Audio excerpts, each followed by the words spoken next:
Kenya has dropped several places in the ranks of press freedom after being considered unsafe for journalists to work in as compared to the situation in the previous years.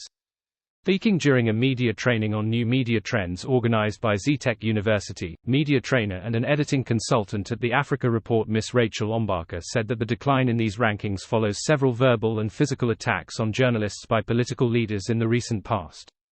She also cited the killing of Arshad Sharif, a Pakistani journalist who was shot and killed in Kajiado, Kenya by local police on 23 October 2022.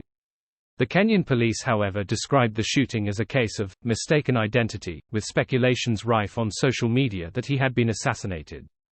Alphonce Shiundu of Africa Check Kenya challenged organizations that deal with journalists to work on the mental health of journalists and invest on appropriate interventions in regards to their mental health and what they go through in the course of news collection. Kenya has dropped several places in the ranking of press freedom because the country is no longer considered to be as safe as it was 2-3 years ago. First of all, because of the killing of Arshad Sharif last year, the Pakistani journalist.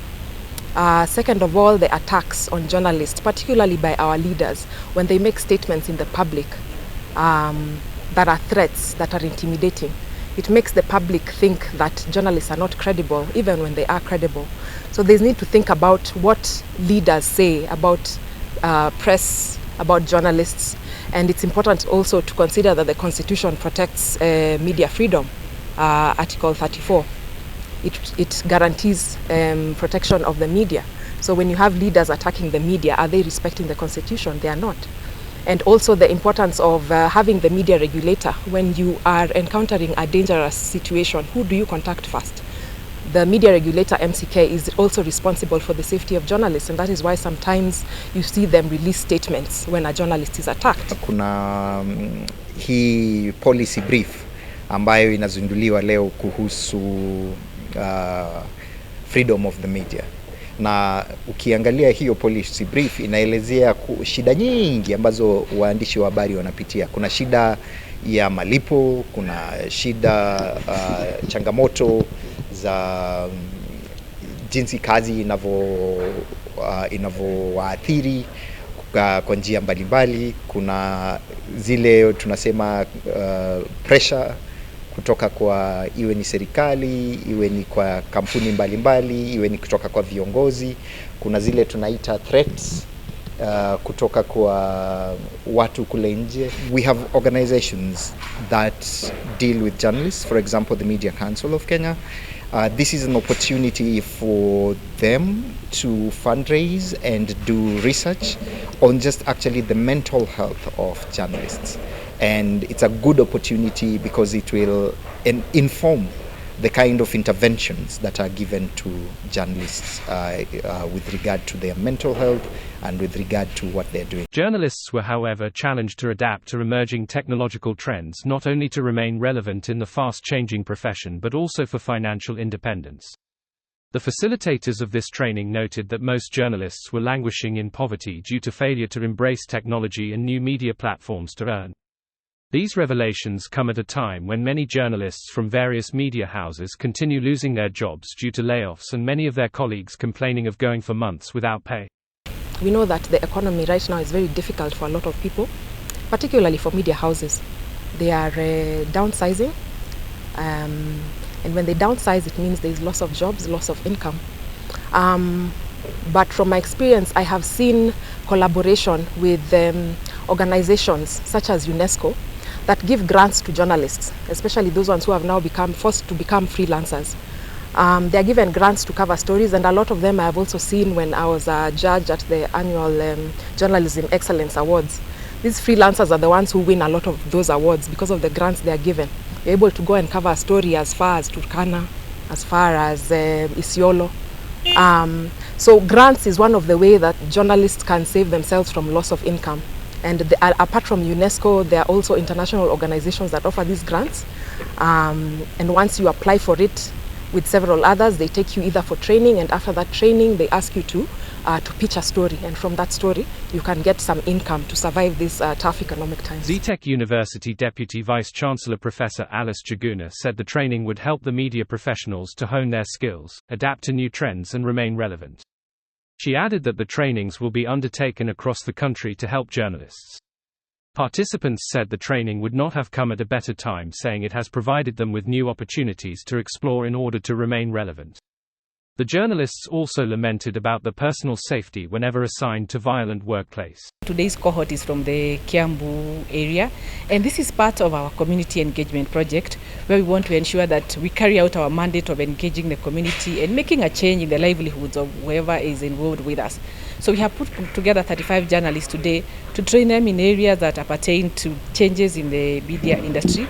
And today's topics are very highly selected. For one, we want to teach them about validation and verification of news. In a world where news are collected from so many other sources and from everywhere and using so many other devices, it is very easy for you to misquote or to misinform or to give the wrong data. So we are training them on the tools that they have that are available to help them to validate and to verify the data and the sources of the data. So we are talking about truthful and, of course, ethical reporting.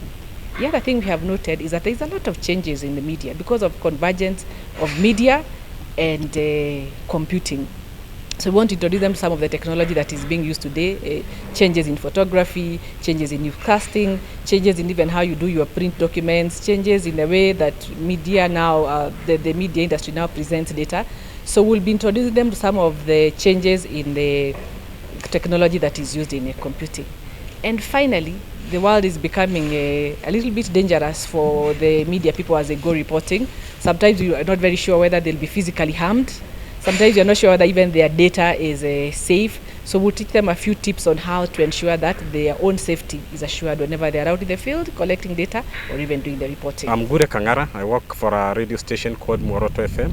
And today was a good day for us as journalists from Kiambu because Zetech University had organized a training for us where they taught us several issues. And one of them is the dynamics in the world of journalism, how the social media platforms have really taken shape, and the importance of using them to create our brand and even for the stations we work for. Another thing we covered was about the safety of journalists. You know, as journalists, we go to many places. Maybe you go to violent places. You have been taught by the experts on the safety measures that we need to take when going to such places.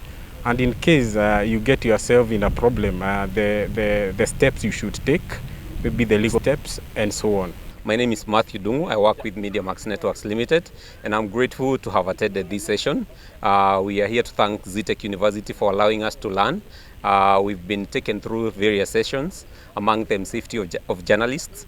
Another thing is the contemporary things that are emerging in the media industry. And today we go home enlightened. We go home more equipped on how to deliver news, on how to tell our stories out there. And so we are grateful to have had this opportunity to learn. And we are now ready to go about telling our stories in a different way, in a better way, so that our consumers can better understand about things that are happening in the society. Some of the challenges that we journalists, especially those who work at the grassroots level, that we face are, for instance, harassment, financial challenges. Kwa wakati mwingi, wanahabari huwa wanasahaulika. Hivi kwamba mafunzo yanaendeshwa kwa watu wengine, lakini sisi hatuyapati.